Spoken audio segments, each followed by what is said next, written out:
Welcome to the Summit Series podcast by Elevation Capital, where we will be speaking to some of India's top business minds on their journeys and learnings along the way.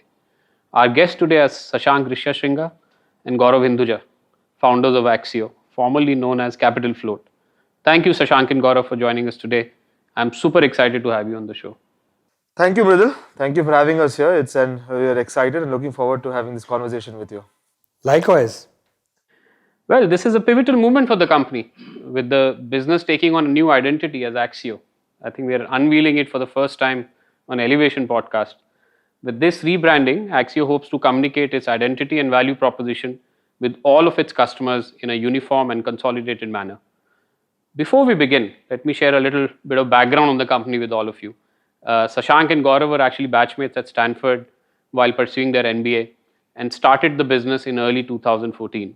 The thesis at that time was to build a digital lender, capital float, starting with credit to underserved small businesses in India. Elevation partnered with the company in very early days. The seed round invested 1 million as first seed check, and I think we had barely single digit number of loans there. Yeah. From there on, the company has scaled massively and reoriented its vision to consumer lending by acquiring Walnut, India's preferred personal finance management app, and by creating what has proven to be the most successful BNPL product in the company. In the process, the company has raised over $200 million in equity capital from investors including Ribbit Capital, Lightrock, Sequoia, Amazon, and of course, Elevation. Now, all of the consumer credit offerings have been unified under the identity of Axio. In the last 12 months, Axio's customer base has doubled to 4 million. Is this a fair representation? Sashank and Gaurav, would you like to add something? Yeah, I think it definitely is. The journey that we've had has obviously been an interesting one over the last 7 to 8 years. And today, like you said, we stand on the cusp of close to 5 million customers, and with a very exciting journey ahead for us in consumer credit. Awesome. Awesome. So let's get started. Maybe let's start from the beginning, Sashank and Gaurav. The day zero thesis, if I remember it right, and I remember meeting you first, 6, 7 years back, maybe. A very different attire that I used to come in. But the day zero thesis was to build a digital lending business and starting with SMEs. And this was quite funny because I remember our discussion where you had almost 40 plus ideas you both toyed with. You really wanted to start up. This ranged from QSR to ride hailing. And lending seemed very non-intuitive, especially given both of you come from a non-lending background. I'm very curious to know what was the framework that you thought through, what was really the consideration for you to the evolution of your thesis?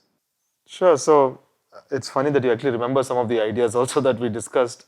So like you said, Shashank and I, were classmates at Stanford almost 10 years ago. Our idea was to start a business together because obviously we were friends in business school, but also a lot of complementary skill sets. And we wanted to come back to India and start something. Unlike a lot of other entrepreneurs who, have a passion towards solving a particular pain point, our passion was to start a business. We didn't have a particular idea in mind. We knew we wanted to come back to India and start something. So, along with a Stanford professor of us, the two of us went on a almost 6 to 9 month adventure when we came back to India and look at, like you said, about 30 to 40 ideas and decided what we wanted to start rather than, like I said, actually finding a particular kind of problem that affected us personally. It was a pretty different approach to most entrepreneurs, but also a very kind of objective exercise that we went down. And there was always a 3-step framework that we evaluated every idea with. One was, can this business that we start, can it really leverage technology, and can technology really be a differentiator? Even though the two of us really don't know coding, we were always technologists at heart. Having spent time in Silicon Valley, we saw what was the impact that technology could create in businesses. So that was one checkbox that needed to be hit. The second was, can this be a big business, right? We didn't want to build a lifestyle business. And nothing wrong with lifestyle business, that's just not what we wanted to do. So can this serve millions of customers? Can it generate hundreds of $millions in revenue? And so that was the second important checkbox. And third, again, maybe different from a few folks, is can this create any impact in India, right? This is where we both were kind of born and brought up. And can this kind of have some kind of impact? And as we looked at the different ideas from QSRs to ride hailing to apparel e-commerce, lending was always one among them. FinTech, financial services, one among them. That not only checked these 3 boxes, but it was also a very interesting time in India where we saw that the opportunity, the credit gap was massive. none of the existing incumbents were really leveraging technology in a meaningful way. And we also saw a lot of interesting technology-led lending businesses mushrooming in the US that was solving a similar pain point. And it was literally one morning when we got up and said, hey, this is the idea, let's go ahead and start building this. Oh, that's awesome.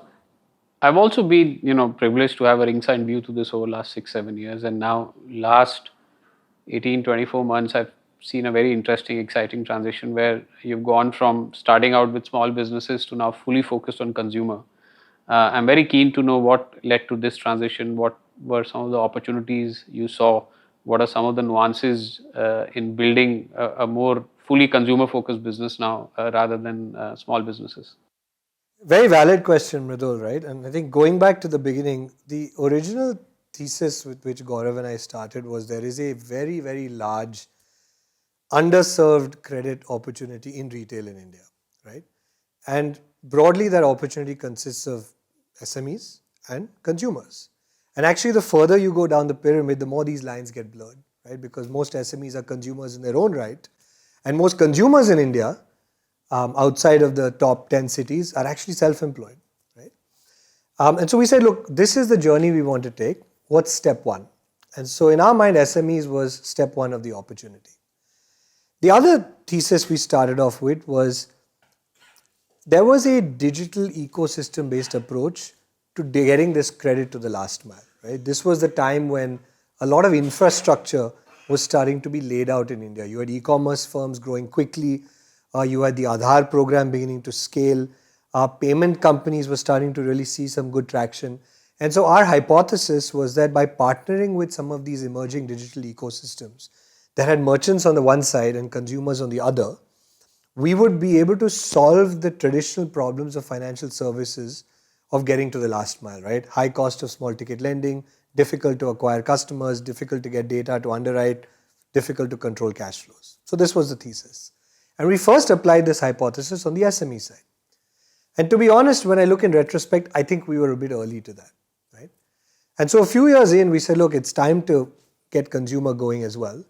And so I think it was around 2018 when we actually started to do checkout financing and acquired Walnut soon after. And I think as luck would have it, this was probably the moment when the second wave of digital infrastructure in India got rolled out. You had the launch of Jio, UPI, and the India Stack all within a period of 12 months, and everything changed, right? It literally took us the first 5 years to get to 200,000 customers. The 2 years after that, we went from 200,000 to about 4 million, right? And so the growth was dramatic. But at the same time, this was credit growth, right? This was not just kind of pure vanilla top line. You needed to look at risk. You needed to look at several metrics on economics, given that this was always meant to be a lending business at its core. And so at some point, we took a step back and said, look, these are two very different businesses. On the consumer side, we have a much larger market opportunity, at least the way we've gone about it. It's scaling faster and more efficiently, but it also needs singular focus to win. And if there's one lesson we took away from the first few years of building a business in India, through some of the turbulent times like demonetization, ILFS, COVID, was the importance of focus, right? You can't be everything to everyone, otherwise you are nothing to no one. And so we decided it was time to take a bet on the consumer piece, put all our energies there and go out and win it. And the reality is 40% of our consumer base today is still self-employed. So it's a very similar opportunity, but we're going about it in a different way from where we started. No, clearly. And I think the fruits of that focus are very evident. At least I'm privy to the numbers that we see on monthly basis, and it's just been fantastic. Actually, maybe can you help us think through or talk about what's really the consumer credit opportunity in India? And within that, I know your first or the anchor offering is BNPL. And now that's been a word which has been hot and lately maybe cold globally. But I do understand that you feel strongly that India market is very nuanced. And the opportunity both in BNPL and overall consumer credit is far different from what it's globally. So maybe give us your worldview of Indian consumer credit opportunity, including BNPL.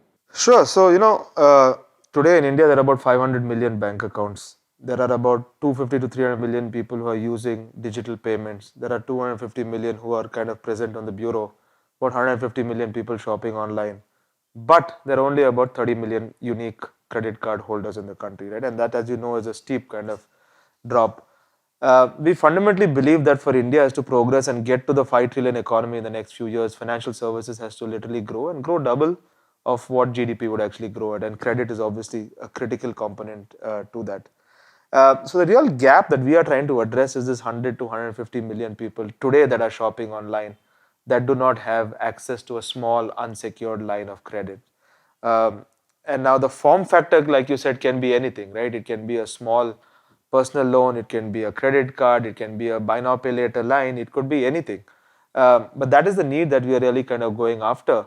And because banks today, their cost structures are in such a way that it is hard for them to do a 10,000 or a 20,000 rupees small ticket credit offering for the customers, we felt that the right way to kind of target these customers who are typically don't have a credit card and are looked at as more risky from a bank's or a large financial institution's perspective, we thought the right way to kind of target these customers is at the point of shopping, is at the point of where they actually transact, where there is interesting data and there is a digital footprint. Start them small, start them with smaller credit lines and grow with the customer. And that's really the approach that we've taken to kind of consumer credit, where we start with buy now, pay later, checkout finance, grow with them, grow them to a personal line, a personal loan, and then ultimately to and stay with them through the other credit needs that they actually have. And that's very different from how people in the West are actually kind of building buy now, pay later. If you just take a step back, folks in the West are building and giving buy now, pay later to people who already have 3 credit cards. And they're not solving a credit need, they are solving a more efficient payments method, a more seamless payments method. Whereas in India, like I said, the structural need is affordability, not so much convenience. Obviously, how do you give and solve that affordability in a convenient manner is the real answer.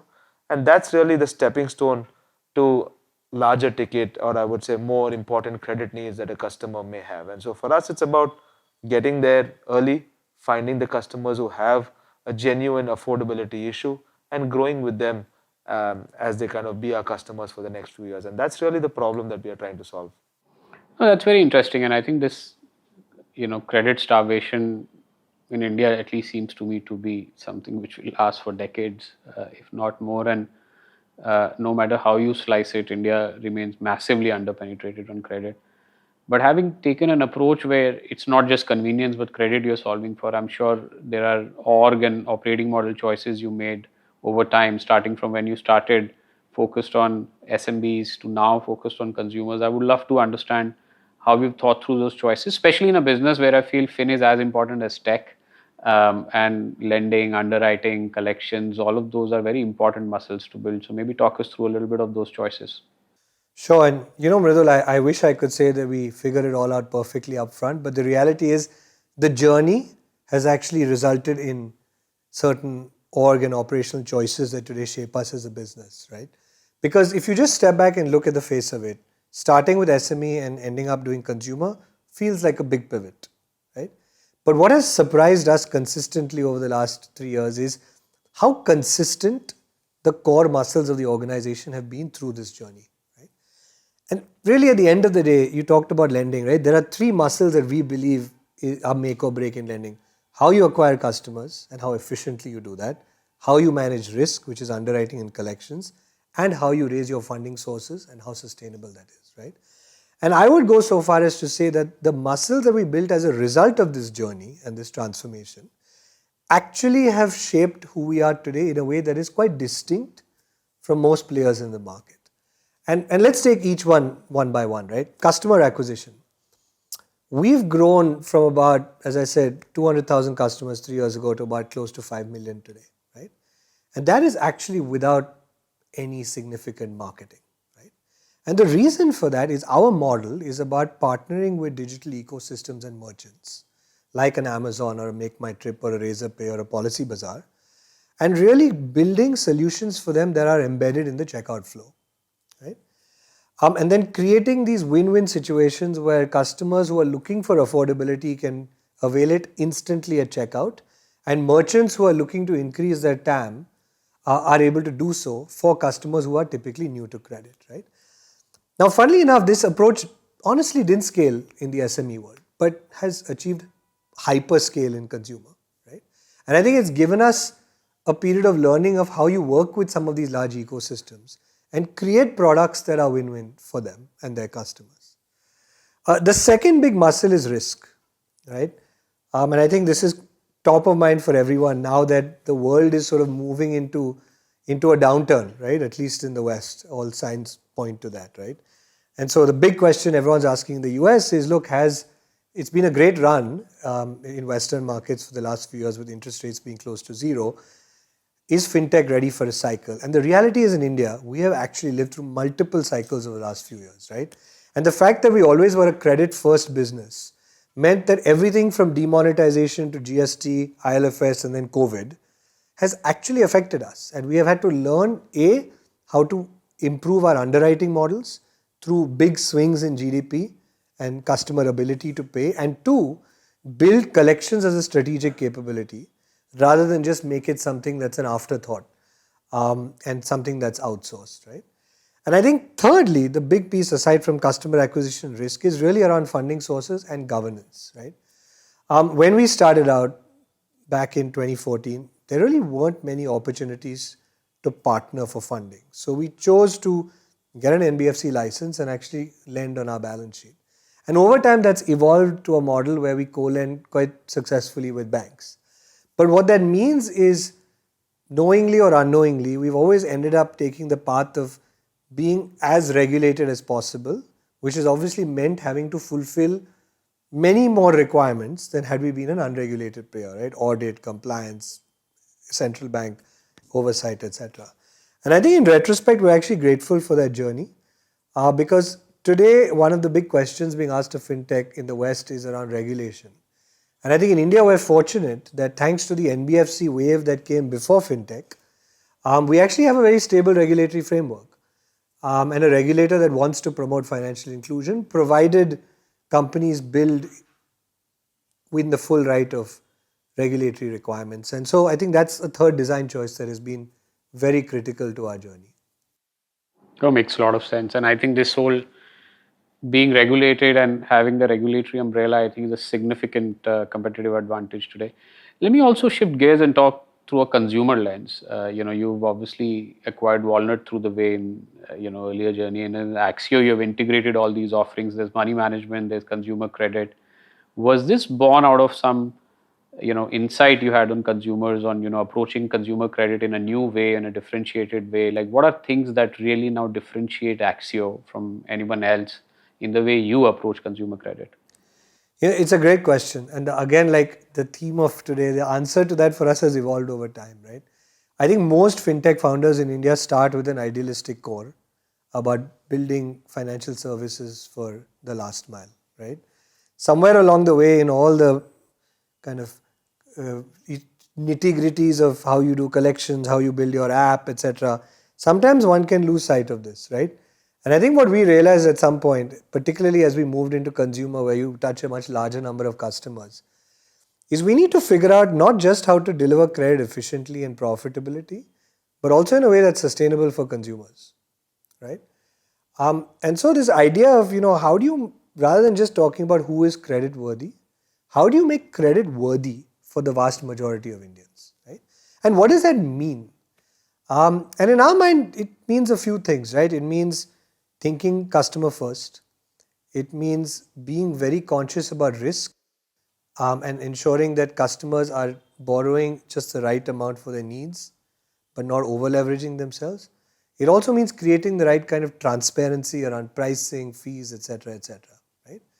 So we set ourselves a challenge of, how do you make credit worthy by ensuring that our processes reflected these three goals. But even that didn't feel enough, right? Because credit is a power tool. It comes down to how you use it.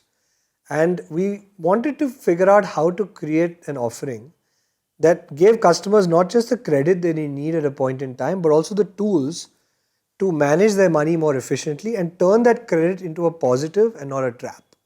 And that's where this vision of Axio being a single destination, both to meet the big needs that come up in life, but also to be more on top of your finances and apply the same rigor to your finances that we try to apply when underwriting a customer. That's where that idea came in. And so We want to really figure out how to bring alive this idea of making credit worthy through our product, through our processes, and through how we talk to customers. And Axio is a big part of that journey. And I will say that it's something we're going to strive for. We are going to fall short from time to time. But it's a North Star, if you will, that we believe is exciting, not just for us, but also for the entire industry. Yeah, I think making credit worthy, it's just sort of powerful vision, making credit worthy. I remember hearing this a few days back, then this discussion today, and it just stood out to me as such a powerful vision to have. So clearly a worthy vision to chase.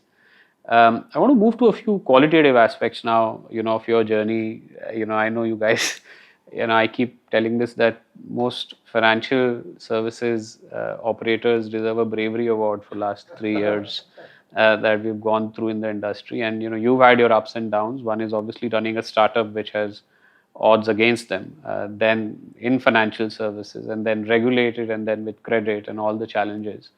Would love to hear from you some key learnings you've had through this journey, especially so for founders who are now thinking of starting up, are on their day zero, maybe aspire to be a fintech founder, which obviously now sounds more sexy than it has ever sounded.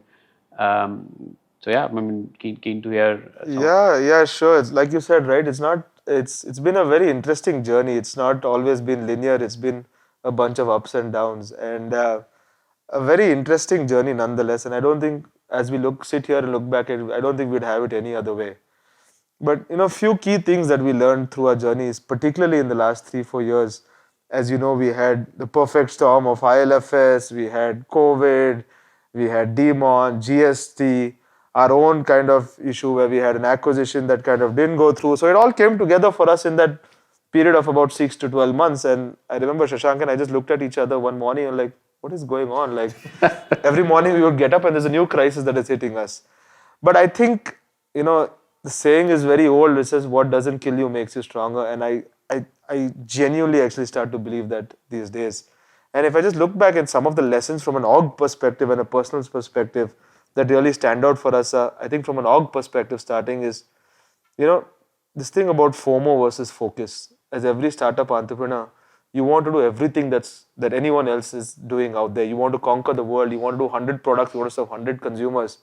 And that's all great if you're 10 years in or 20 years in. But in your first 3 years, if you try to do that, more often than not, you're kind of going to falter. And so as Demon and GST and all these crises came, one simple rule we took and said, hey, let's cut back. We were at 16 products. We went down to 3 and said, really, let's use focus and get the focus, not just ours, but the entire org on 1 or 2 key problems that we really wanted to solve. The second learning was, moving from a sales-led growth process to a product-led growth process. And I think that is some of the transition also from SME to consumer. In the SME world, it is very sales-heavy. In the consumer world, it is product-heavy. So it is really about how you design the product, both for your merchants on one end, for your customers on the other end, but even for ecosystem players like our co-lenders, our banks, etc. Right?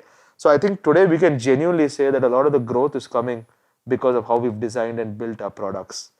The third, it sounds kind of simple and everyone should know this, but really understanding the economics and the nitty-gritty of the business, right? When we started lending, we didn't know what a cohort loss rate is, what is NPA, what is collections at different buckets. Like, these are people told us do all these things, but in our youth and exuberance, we're like, yeah, we'll figure this out along the way. And we didn't honestly really knew what a good unit economics of a loan actually kind of look like. And that is something we learned along the way. And so today, as we design our products and as we are scaling, we know that we are scaling with the right kind of margins. We know what are the pressure points in the business. Is always kind of risk, NPA, governance, etc. that Sashank mentioned, right? And so these are the 3-4 things from a org perspective that we learned, that I would say any founder, should be doing these things upfront rather than have to kind of learn these things a few years into the journey. I think equally important is personal learnings, right? At the end of the day, this is a people's business and it's people who kind of run the show. I think the first one along that is knowing really who to lean to, right? Things are going to get tough. It's never always easy. I hope most founders have it easy, but the truth is it's not going to be the case. And when you do that and you are going to have troubling times, who do you reach out to, right? People, and in our case, it was a few investors, it was a few critical team members, could have been junior, could have been senior, but they today form the core of what our kind of board looks like, of what our management team look like. And these are the people who really stood by us and really leaning on them both for the good news and for the bad news. We always thought that, it was important to share good news. What we learned along the way is when you share bad news, people are actually there for you and actually are able to kind of support you. The second thing that we learned as founders go through this is be able to communicate better. I think over the years as we were going through our own ups and downs, we had a lot of kind of press that kind of was written about us, a lot of it, some true, some untrue. And I think we were not good at controlling the narrative. And I think that's an important point, especially for founders who are starting off, is make sure you control the narrative, both within your close circles, but also within the ecosystem in the good days, but more particularly important in the bad days, right? And owning the narrative is something that's important. How you communicate it, to who you communicate it, and being as transparent as possible, I think is something that hopefully everyone should kind of imbibe in their journey. And I think third is honestly, the highs are very high, the lows are very low in the startup world.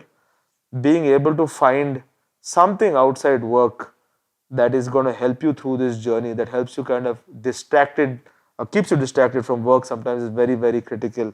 When we were going through our own kind of journey, I know Sashank had his first child. That really was an interesting distraction for him. For me, it was more about, how do you kind of find exercise, triathlons as something that you can really focus on and draw upon, right? And I think having a work-life balance, again, sounds easy enough, but actually trying to drive that through for yourself and through for your team is something that's very, very critical. So I think these are some of the kind of learnings and lessons that I hope we'll never forget as we kind of go through the next few years and the next phase of Axio. If I can just add something, right? Because the two of us are up here, but it's a team sport, right? And I think one of the things where we have been fortunate is actually to have a set of team members who have now been with us through most of this journey, actually, some of them over 7 years, right? And that's meant a few things, right? It's meant that we have a core group, right? That we can actually be, to Gaurav's point, completely honest with, right? And I think that just speeds up decision making. It speeds up how you reorient when environments change, like now, and that really helps, right?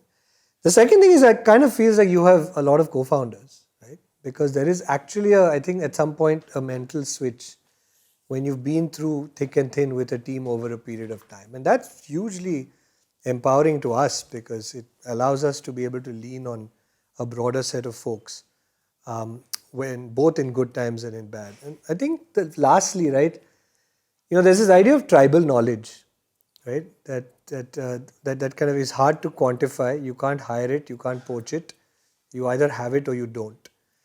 And I think in a business like lending, where things get picked up over a period of time and learnings accumulate through cycles, this becomes really important. And I think we are very privileged that in many ways there are large pockets of this tribal knowledge in the organization as a function of the time we've spent, but also our people, right? I think we were at an offsite a few weeks ago, post-COVID, and we kind of asked people who had been in the org for more than 5 years to put up their hands, and I think over 60% of the people in that room actually put up their hands, which was quite an emotional moment for us. So something I would add. Oh, that's wonderful. The one that stands out for me amongst this is Gaurav becoming an ultra marathoner. That's inspired me also personally. So thank you, Gaurav. Maybe one last question from my side. We've spoken about the past, the journey, the muscles you're building, the learnings you've had. Now, if you zoom out and think through next 5-10 years, what's really the long-term vision for Axio? What will Axio stand for? What do you see this institution becoming? It's a great question, Mridul. And to be honest, I think we're also figuring some of this out as we go along. But the North Star remains what Gaurav described, right? There are 100 million consumers in India who are digitally native and deserve credit. And that number is only going to grow with time. Our goal is to bring these consumers into the credit system, help them build their financial prowess, and over time be a credit provider and a one-stop shop financial partner to them as their needs evolve and their life grows, right? We want to do this in a way that's sustainable for them and empowering and transparent, and in a way that's sustainable for us, and that we're able to build a profitable FinTech business based on these next set of consumers, right? So that's the vision really for Axio. That's where we're focused. We're singularly concerned about being the credit provider of choice to these customers. And yes, they are digitally native, but haven't as yet been deemed worthy by the industry as it surrounds us. So we want to make credit worthy for these customers and build our business on that principle. Awesome. On that note, let me thank you, Gaurav and Sashank, for coming on Summit Series podcast. It's been a pleasure and privilege, not just for me, but everyone at Elevation to have been your partners in the journey. Wish you all the best. Let's make credit worthy and go Axio. Thank you, Mridul. Thank you for having us here and looking forward to an interesting few years as our next phase of our journey with Elevation. Thanks, Absolutely. Mridul. Thank It you. was a pleasure.